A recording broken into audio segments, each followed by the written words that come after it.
rentrée. C'est la rentrée, tout a recommencé, tout est reparti. Voilà, on remercie le Seigneur qui a permis la rentrée des classes pour les uns et les autres. Et pour ceux qui ont repris après la période de vacances, merci Seigneur. Amen. Voilà, j'espère que la grâce de Dieu a encore été sur vous, nous a soutenus, fortifiés pendant ces temps de vacances. On est reparti. Amen. En ce premier dimanche de septembre, j'aimerais qu'on puisse lire dans le livre des rois, 2 rois, le chapitre 2, et on va lire des versets 19 au verset 22. On va s'arrêter ce matin sur la vie d'un homme, du prophète Élisée. Élisée est un prophète de Dieu, un prophète puissant du Seigneur. 2 rois 2, des versets 19 jusqu'au verset 22. Donc c'est quelques versets, mais tellement riches, tellement profonds. Amen. Et vraiment ma prière que le Seigneur nous bénisse au travers de l'écoute de ce message, que ça puisse vraiment faire du bien à notre cœur. Seigneur, que nous en sortons enrichis. Alléluia. 2 rois 2 et des versets 19 au verset 22.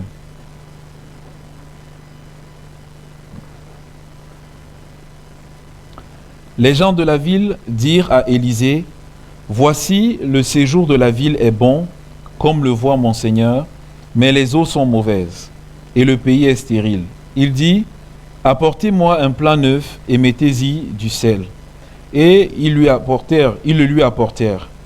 Il alla vers la source des eaux, et il y jeta du sel, et dit, « Ainsi parle l'Éternel, j'assainis ces eaux, il n'en proviendra plus, ni mort, ni stérilité. » Et les eaux furent assainies jusqu'à ce jour, selon la parole qu'Élisée avait prononcée. Amen. Alléluia.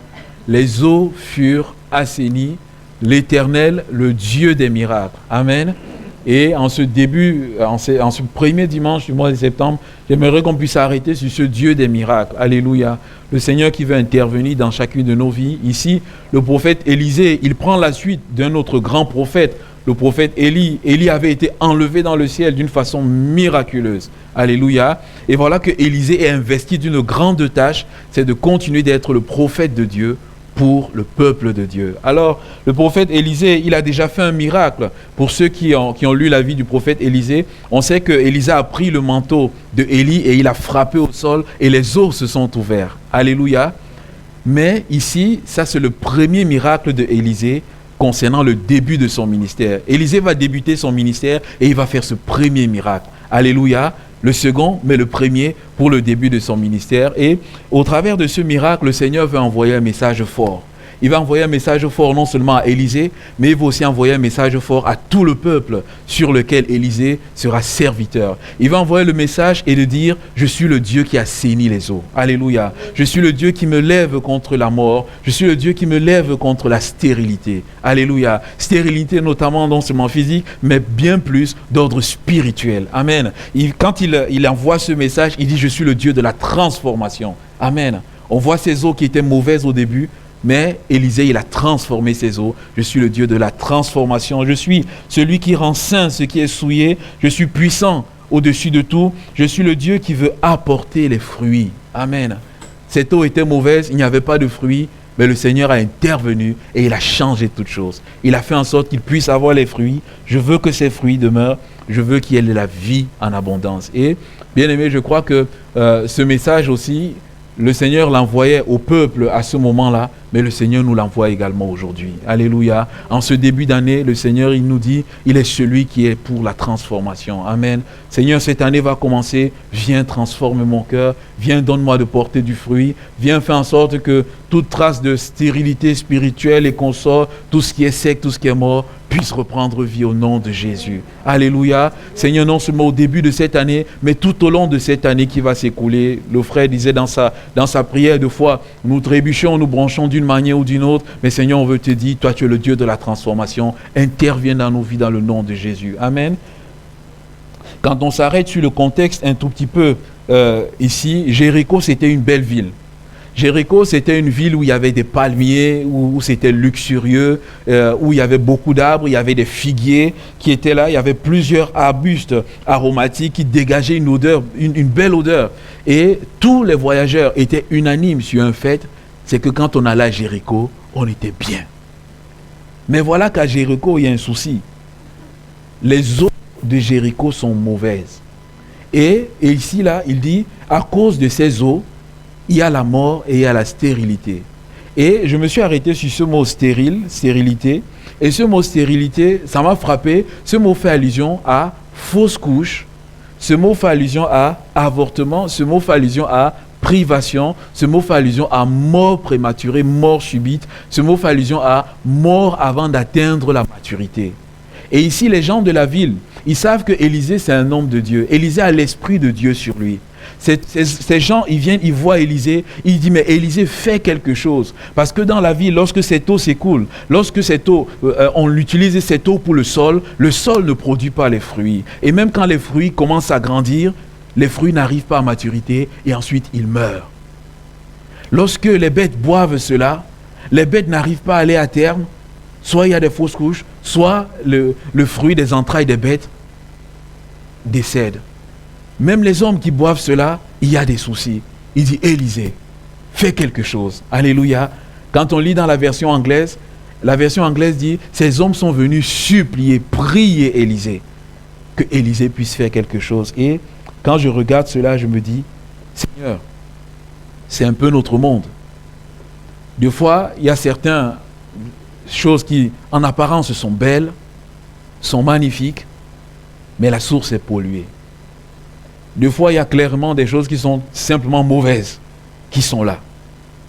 Des fois, ça peut être nos vies, en apparence, belles, magnifiques, mais les sources, elles sont polluées. Et là, on a besoin, comme ces gens, qui n'étaient pas des adorateurs de Dieu, qui ne connaissaient pas Dieu, qui n'étaient pas du peuple d'Israël, mais qui sont venus supplier. On a besoin de venir supplier. Alléluia. Supplier notre Seigneur pour le monde dans lequel nous sommes. De dire, Seigneur, le séjour est plaisant en Occident, mais les eaux sont mauvaises. Seigneur, viens assaisir les eaux. Alléluia. Seigneur, ma vie, tout extérieurement va bien, mais les eaux ne sont pas bonnes. Seigneur, viens assainir les eaux de mon cœur. Alléluia. Et je me suis arrêté encore sur ce texte. Il y a quelque chose qui m'a frappé. La Bible déclare que Élisée sort, et Élisée, qu'est-ce qu'il fait? Il va à la source des eaux. Bien aimé, ça c'est un détail très important. Élisée va à la source. Où est-ce que ces eaux commencent à couler? Élisée va à la source. Et là, il y a une signification profonde parce que Élisée aurait pu aller en aval, de ces sources-là. Il aurait pu aller à un endroit où la source s'écoulait. Il aurait pu prendre le sel et jeter là-bas et ça se serait guéri. Mais lorsque l'eau allait continuer de couler, cet endroit qui a été purifié va encore se salir. Élisée est allé au début. Alléluia. C'est pour nous dire que notre Dieu, il est celui qui veut aller à la source. Alléluia. Il va aller à la source des situations. Il va aller à la source de nos besoins parce qu'il a un désir. C'est que la chose soit résolue une fois pour toutes. Alléluia. Et quand on pense à la source, moi j'ai pensé à ce verset de Salomon. Salomon qui parle de notre cœur. Il dit, garde ton cœur plus que toute autre chose, car c'est de lui que viennent les sources de la vie. Des fois, on peut vouloir arranger l'apparence extérieure. Mais Dieu dit, l'apparence extérieure ne m'intéresse pas. Quoique c'est important. Il dit, mais c'est le cœur qui m'intéresse. Alléluia. Le Seigneur Jésus, lorsqu'il était devant les pharisiens, les pharisiens s'offusquaient que les disciples mangeaient sans se laver les mains. Ils se disaient, mais ils mangent, ils ne se lavent pas les mains, ils sont impurs et tout le classique au niveau religieux. Mais le Seigneur Jésus va leur dire, mais ce qui sort de la bouche vient du cœur, et c'est ce qui souille l'homme, car c'est du cœur que viennent les mauvaises pensées, les meurtres, les adultères, les impudicités, les vols, les faux témoignages, les calomnies. Il dit, voilà ce qui souille l'homme. Alléluia. Le Seigneur est en train de nous dire simplement qu'on peut essayer de se focaliser sur les conséquences. On peut essayer de se focaliser sur les effets, sur les constatations. Il dit, les choses ne vont pas changer. Il faut remonter à la source. Il dit alors, si on va à la source des problèmes, là, la chose va changer. Alléluia. Et bien aimé, trop souvent, nous nous arrêtons sur les conséquences. Nous voulons gérer, nous voulons transformer les conséquences. Alors que le Seigneur veut aller à la source. Il y a une plante, je ne sais pas si je prononce, mais on appelle ça souvent le chien-dent. C'est une plante, et quand je faisais le jardinage, des fois cette plante-là, on la coupe, mais ça repousse. Et à un moment donné, j'ai commencé à creuser, tirer, Et on se rend compte que cette plante va en profondeur, bien-aimé. Pour tuer le chien, il faut aller creuser jusqu'en profondeur, aller enlever la racine. Parce qu'aujourd'hui, on coupe, et dès qu'il pleut, il fait soleil, ça repousse, bien-aimé. Deux fois dans nos vies, il y a des choses qu'on essaie de couper de façon extérieure, bien-aimé, mais la racine est dans le cœur. Et on veut dire, Seigneur mon Dieu, assainis en profondeur, parce qu'une fois que ça sera assaini en profondeur, tout ira bien. Amen. Deux fois, n'y a-t-il pas des choses où on a dit, mais Seigneur, j'aimerais que ça s'arrête, ça s'arrête, ça s'arrête. Et on a avancé, et 2, 3, 4 jours après, on voit encore la manifestation. Seigneur, on était juste arrêté sur l'extérieur, on n'était pas là en profondeur. Alors, ce matin, Dieu nous dit, il est celui qui veut assainir, et ce cri, mon cœur est pollué, ça peut être, la Bible nous déclare que le cœur de l'homme est pollué. Depuis où? Le jardin d'Éden. Et bien aimé, on a besoin de toujours se rappeler que c'est dans le jardin d'Éden que la racine de pollution a pris racine, si je peux le dire. Alléluia. Ça peut être le cœur de cet homme-là qui ne connaît pas le Seigneur. Il a une bonne moralité, mais toujours dans son cœur, il voit les choses qui ne sont pas bien. Extérieurement, comme on dit, on peut lui donner le bon Dieu sans confession, mais dans son cœur, il n'est pas bien. L'apôtre Paul pouvait dire, le bien que je veux, je ne sais pas cela que je fais, mais le mal que je ne veux pas, c'est ce mal que je fais. Il y avait quelque chose qui était dans son cœur et c'est le péché. Alors cette âme qui se rend compte qu'elle est pécheresse, qu'est-ce qu'elle fait? Elle vient simplement, non pas vers Élisée, parce qu'Élisée est déjà mort, mais elle vient vers Dieu, celui qui déclare « j'assainis ». Elle vient vers Dieu, elle met sa confiance en Dieu et réalise une chose, c'est qu'à la croix de Golgotha, le Seigneur Jésus-Christ, par son sang, par son nom puissant, par sa parole, est venu pour purifier le cœur en profondeur et afin de nous donner une nouvelle vie avec de l'espérance. Alléluia. Et c'est ainsi que nous devenons des nouvelles créatures et que le Seigneur nous transforme. Et une fois que nous devenons ces nouvelles créatures, c'est la vie de la nouvelle création qui se manifeste au fur et à mesure. Alléluia. Je peux essayer d'être bon à l'extérieur. Je peux essayer de ne pas mentir, de ne pas voler. Mais le Seigneur dit, ton cœur a besoin d'être assaini. Ton cœur a besoin d'être transformé. Alléluia. Je veux être comme ce publicain qui monte au temple, qui n'a même pas la force de soulever sa tête, qui frappe sur sa poitrine, qui dit, Seigneur, sois apaisant envers moi, car je suis un homme pécheur. Alléluia. Et le Seigneur déclare, celui-là, il est descendu dans sa maison, justifié, parce que le sang de Jésus-Christ est puissant pour pardonner et effacer tout péché, toute iniquité. Alléluia. Amen. Ce matin, s'il y a une âme, 2 âmes, 3 âmes qui sont convaincus ce matin de leur nécessité, de leur besoin de donner leur vie au Seigneur Jésus, de dire, Seigneur, en apparence, on voit que tout va bien, mais à l'intérieur, il y a des choses qui sont là. Et j'entends que Christ est celui qui peut aller à la racine, qui peut transformer. Seigneur Jésus, viens assainir mon cœur. Je vous garantis que Christ fera de vous ce matin une nouvelle création. Alléluia. Il va assainir ses eaux comme il a assaini les eaux à Jéricho. Il fera en sorte qu'il n'y a plus la mort, c'est-à-dire la mort spirituelle, la séparation d'avec Dieu. Il fera en sorte qu'il n'y ait plus la stérilité, mais que vous puissiez porter du fruit dans le nom de Jésus. Alléluia. Mais ce cœur souillé, ça peut être aussi le cœur d'un chrétien qui dit, Seigneur, mon cœur a été souillé. Mon cœur a été souillé peut-être par les soucis. Mon cœur a été souillé peut-être par les inquiétudes. Mon cœur a été souillé peut-être par les difficultés de la vie. Mon cœur a été souillé, pollué peut-être par les œuvres de la chair qui sont là. Mon cœur a été peut-être pollué par l'orgueil, peut-être par mes propres pensées dans lesquelles je me suis fourvoyé. Seigneur, je viens afin que tu verses le sel dans mon cœur. Alléluia. Parce que moi-même, je ne peux pas, mais toi seul tu peux. Alors, bien-aimés, crions au Seigneur et disons-lui, Seigneur, le fruit est là, mais il n'arrive pas à maturité. Rappelons-nous la parabole des terrains. Le Seigneur nous dit, il y a le 3e terrain. La graine tombe dans ce terrain, mais la graine n'arrive pas à maturité. Pourquoi? Parce que les soucis et les plaisirs de ce monde vont étouffer la graine. Seigneur, qu'est-ce qui étouffe ta parole dans mon cœur? Qu'est-ce qui empêche cette parole de prendre de l'envergure, d'être puissante? J'ai un enseignant de l'ITB, Christian Blanc, qui nous faisait les cours sur la bibliologie, c'est la doctrine sur la Bible. Il nous disait, la parole de Dieu est comme un lion en cage. Il dit, ouvrez la cage et vous n'avez pas besoin de le défendre, il va se défendre. Alléluia. Alléluia. Bien-aimé, un lion, vous le mettez en liberté, vous n'avez pas besoin de lui dire attaque. C'est dans ses instincts, bien-aimé. Au contraire, c'est vous qui avez besoin de fuir. Parce qu'il va faire ce pourquoi il a été conçu pour faire. La parole de Dieu lorsqu'on la reçoit dans notre cœur, est comme un lion. Si on n'en muselle pas cette parole, mais si on la laisse agir, elle va agir puissamment dans notre cœur. Alléluia. Parce que le Seigneur Jésus dit, ces paroles sont esprit et vie. C'est-à-dire, c'est le Saint-Esprit qui donne la vie à cette parole. Alléluia. Et cette parole va transformer, va travailler notre cœur. Alors, bien-aimés, comment est-ce que ce miracle s'accomplit dans notre cœur? Au travers de la parole de Dieu. Le Seigneur, pour ceux et celles-là qui ont donné leur vie au Seigneur, et le Seigneur le dit simplement au travers de l'apôtre Pierre, qui dit, ayant purifié vos âmes en obéissant à la vérité, pour avoir un amour fraternel. Ici, là, il dit simplement pour assainir mon cœur. Le sel qui a été versé, c'est l'image aussi de la parole de Dieu qui est versée dans mon cœur. Alléluia. Cette parole qui est versée, lorsque je saisis cette parole et que je décide d'obéir à cette parole va purifier mon cœur. Alléluia. Ayant purifié mon cœur par la parole, elle va transformer. Si je dis oui à la parole de Dieu, si je ne résiste pas à la parole de Dieu, si lorsque le Saint-Esprit me convainc au travers de sa parole, j'accepte, il y aura le miracle qui va s'accomplir dans mon cœur. Alléluia. Bien-aimés, ce que je vous dis là, c'est une chose que moi-même j'ai expérimenté. Chaque fois que j'ai combattu, chaque fois que j'ai résisté, la parole de Dieu ne s'accomplissait pas. Mais dès que je dis Seigneur, ok, tu dis cela, c'est vrai, je soumets mon cœur à ta parole, j'obéis à ta parole,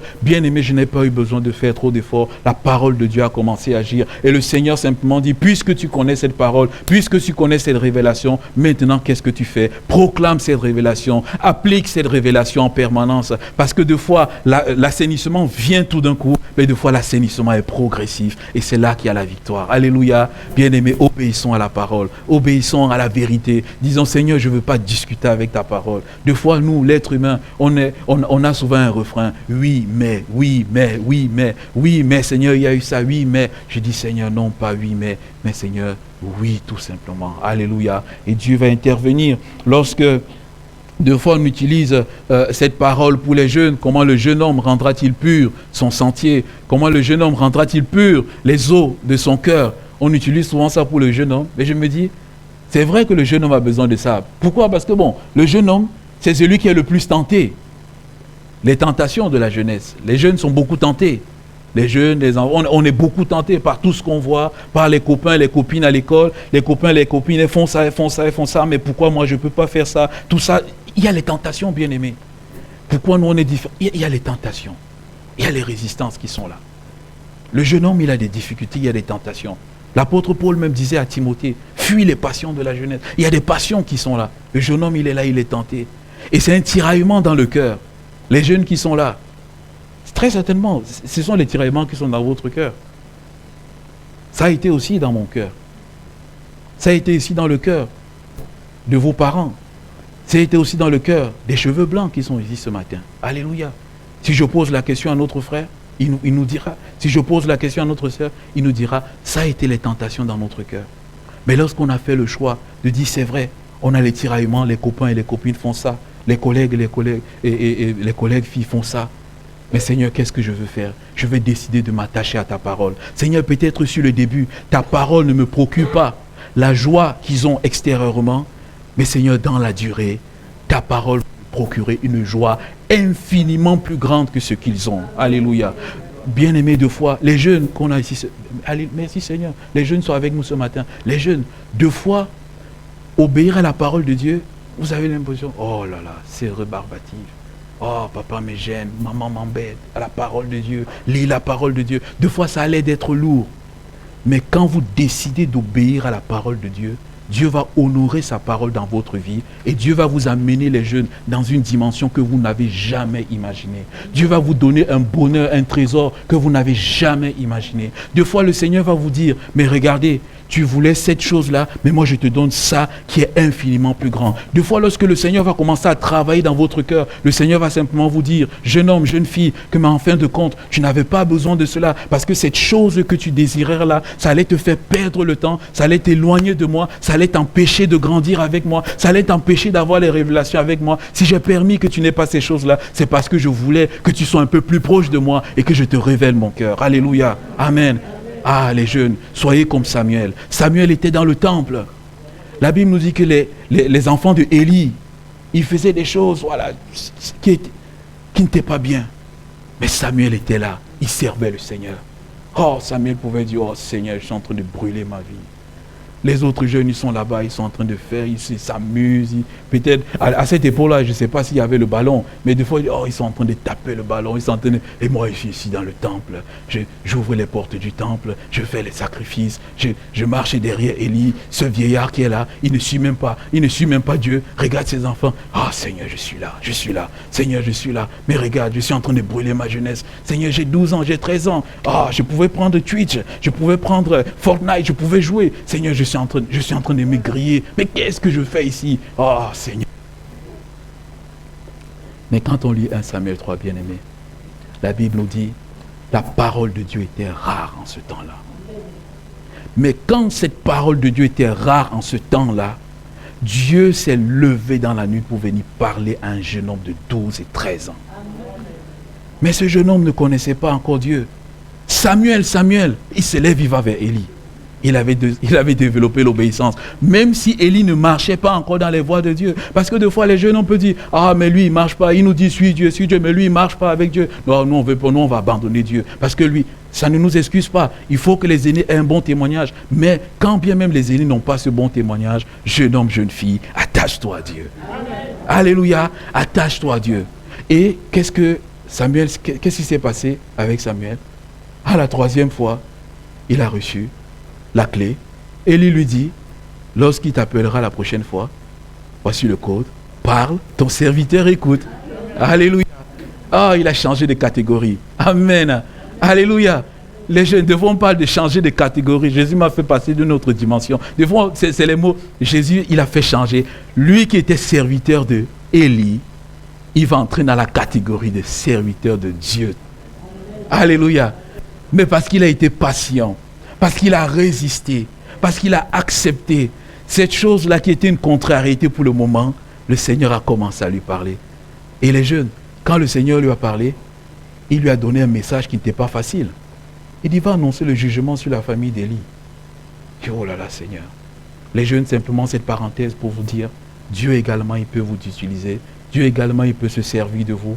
Obéissez au Seigneur, obéissez à la vérité. Serrez la parole de Dieu. Je serre ta parole contre mon cœur afin de ne point pécher contre toi, afin d'être agréable. Les jeunes, serrez cette parole. Et ensuite, maintenant, j'ai fait une parenthèse avec les jeunes. Je me tourne maintenant vers les aînés pour nous dire, serrons également cette parole sur notre cœur, les aînés. Et cette parole fera la même chose qu'elle fait dans le cœur des jeunes. Et Dieu travaillera dans notre cœur. Le Seigneur Jésus, il parlait à plusieurs disciples dans Jean 8. Il leur disait, vous connaîtrez la vérité et la vérité vous affranchira. Amen. Qu'est-ce qui nous rendra libres? Qu'est-ce qui nous affranchira? C'est la vérité que nous connaîtrons. Alléluia. Seigneur, je vais laisser cette vérité faire la délivrance au plus profond de mon cœur. Seigneur, vous connaîtrez, c'est-à-dire avec persévérance, non pas simplement une seule fois, mais plusieurs fois dans la vérité, jusqu'à ce qu'il y ait la liberté qui est là. Alléluia. Seigneur, merci pour cette liberté. Alors tu me montres au travers de ces passages qu'en permanence, Seigneur,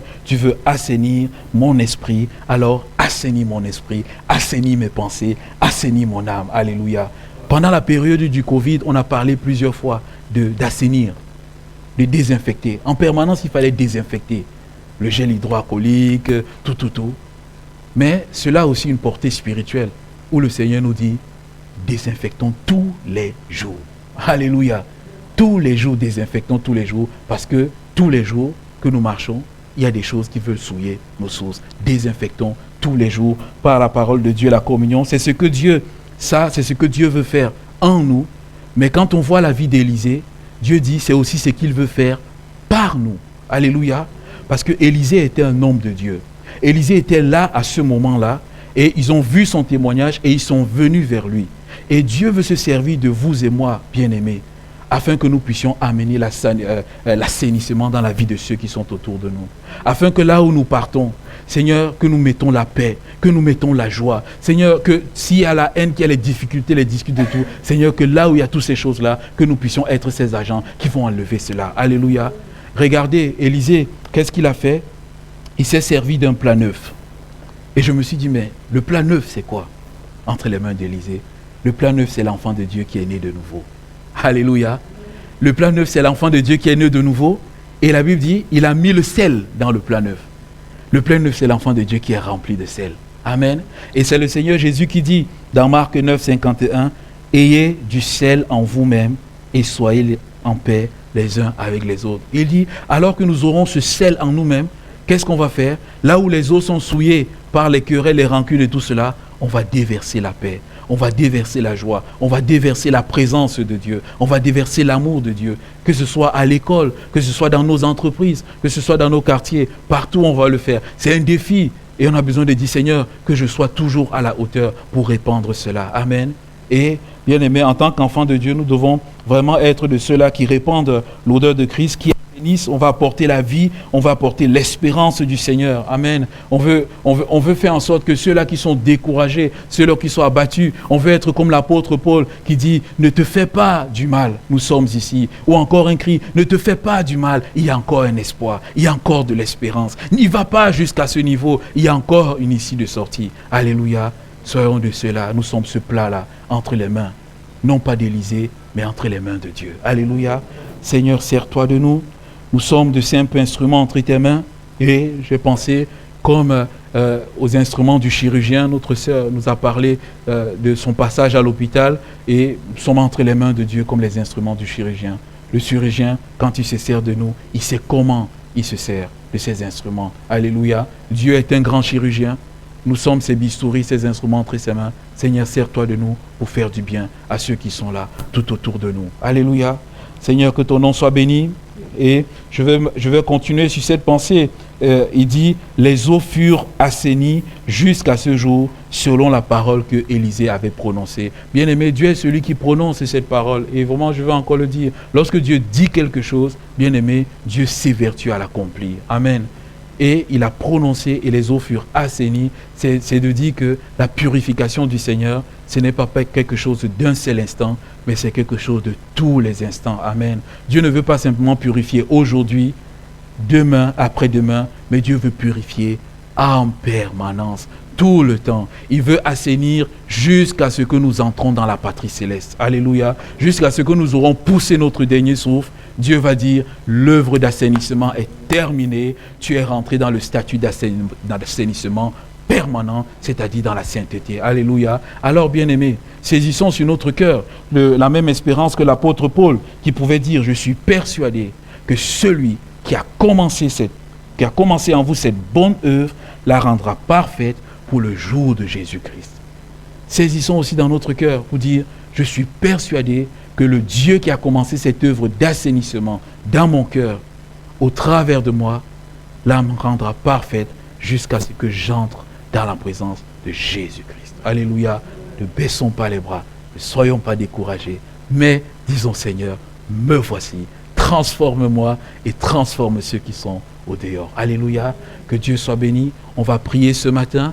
On va demander au Seigneur simplement de dire, Seigneur, purifie mon cœur, assainis mon cœur. Alléluia. Moi, j'aime beaucoup cette expression en anglais. Je sais que notre frère Henrix et sa famille parlent anglais. Sanitize my spirit, oh Lord. Sanitize my spirit. Alléluia. Sanitize. Alléluia. Purifie mon cœur. Amen. Oui, purifie mon cœur. Prions simplement ce matin et disons, Seigneur, nous voici. Nous voici devant toi. Peut-être que les eaux sont souillées. Pour ceux pour qui les eaux ne sont pas souillées, gloire à Dieu. Et de dire, Seigneur, donne-moi de maintenir ces eaux purifiées. Et de dire, Seigneur, sers-toi de moi afin que je puisse bénir autour de moi. Alléluia, que notre Dieu soit béni.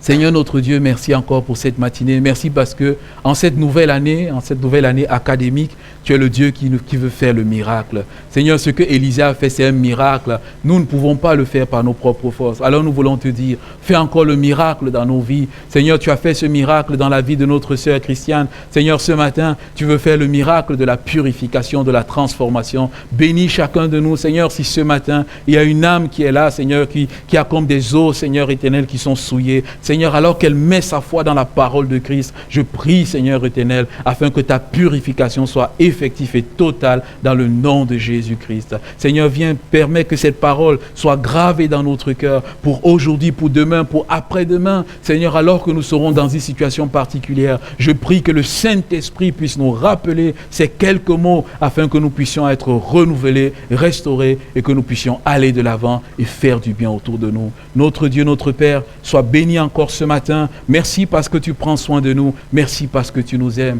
À toi seul soit la gloire. Amen. Amen. Amen. Alléluia Jésus. Amen. Que Dieu soit béni. Amen. Que le Seigneur il nous fasse du bien. Dieu de grâce, de transformation et de miracles. Simplement quelques